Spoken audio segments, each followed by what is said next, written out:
Oh, I didn't see you there, Ravage Savages. Oh man, that's dumb. Yeah. Um, what's up, guys? Coach Daniel here. I'm going to start a new video series called Mindset Mondays, and I'm excited to bring it to you. Hopefully, it can bring some added value to you outside of the gym, because we only get most of you for an hour a day, not even every day. And so we're wanting to provide some value to you outside of that 1 hour. And one of the things I'm super interested in is mindset and personal development, and how we can increase our mindset to make our life better. And so this kind of started in college. Believe it or not, with sport and exercise science, one of the biggest focuses was psychology, and I did not know that going into it. But psychology was a huge course load in sport and exercise science, and it goes into everything in life, right? Your mindset. If you think about how people master anything, so mastery in business, so business owners, successful ones, Brandon Jones, successful business owners, they have this mindset and they have this positivity, and that's how they get things done. Champions, anybody that's really good at any one thing, like mastery, right? They all do it, and they all get that successful because of their mindset and their work ethic, and also talent, all that type of stuff. But without mindset, all that other stuff is going down the drain. It happens all the time. We see it all the time. We see people choke all the time.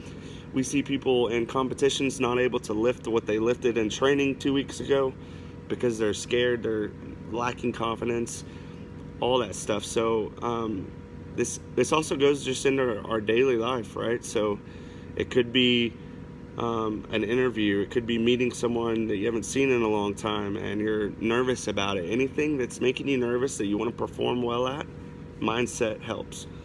And so this first one is going to be on your approach to a lift or a competition or a Metcon, but it could be also go into daily life, right?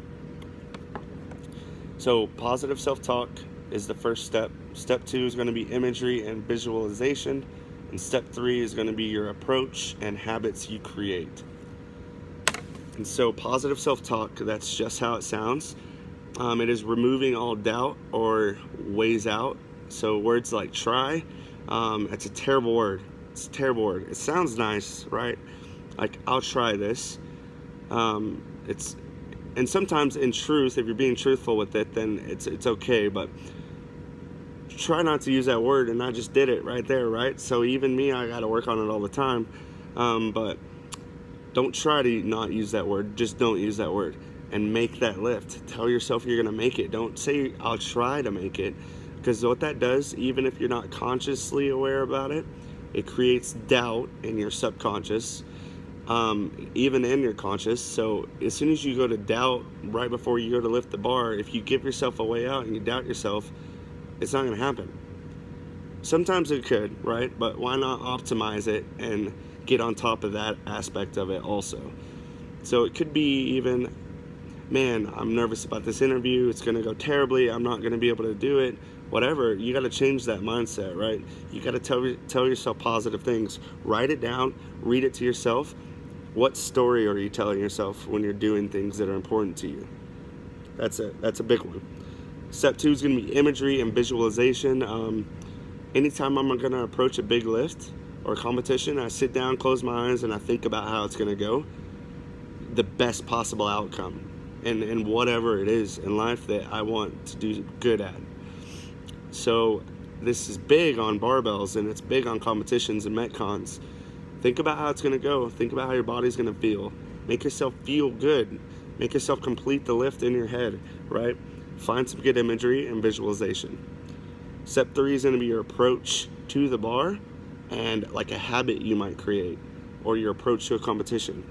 So that literally means how I'm going to walk up to that bar, what I might tell myself, what I might yell out, if I want to pump myself up, how I'm going to nail down my feet into the floor. How close am I going to be to the bar? Where am I going to look? I'm going to look down. How I'm going to set my hand. How I'm going to set my other hand. How I'm going to set my back. Put your own style and flair into it. Obviously, so long the technique and all that is there, but your own style and flair and a habit you create that is special to you, that way you're always in some familiar, that's a hard word. You're always familiar with the situation, right? So if you're in a competition and it's not at your gym, it's at some other gym you've never been to, and you're going into this big crowd of people and you got to lift this heavy bar, or you got to compete really well, you're going to be nervous just because you're out of your environment, right? But if you are familiar with some type of approach, your body will be like, okay, I've done this.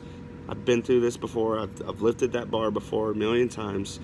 This is nothing new. This is how I step here. This is how I step here. This is what I think. This is what I say. This is what I do. And then I lift it. That's just how it goes. So if you can create that confidence, with that habit, creates confidence.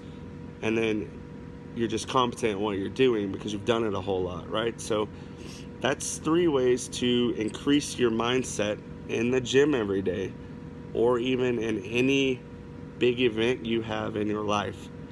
So again, it's called Mindset Mondays. I'm excited about it. I hope you guys enjoy it.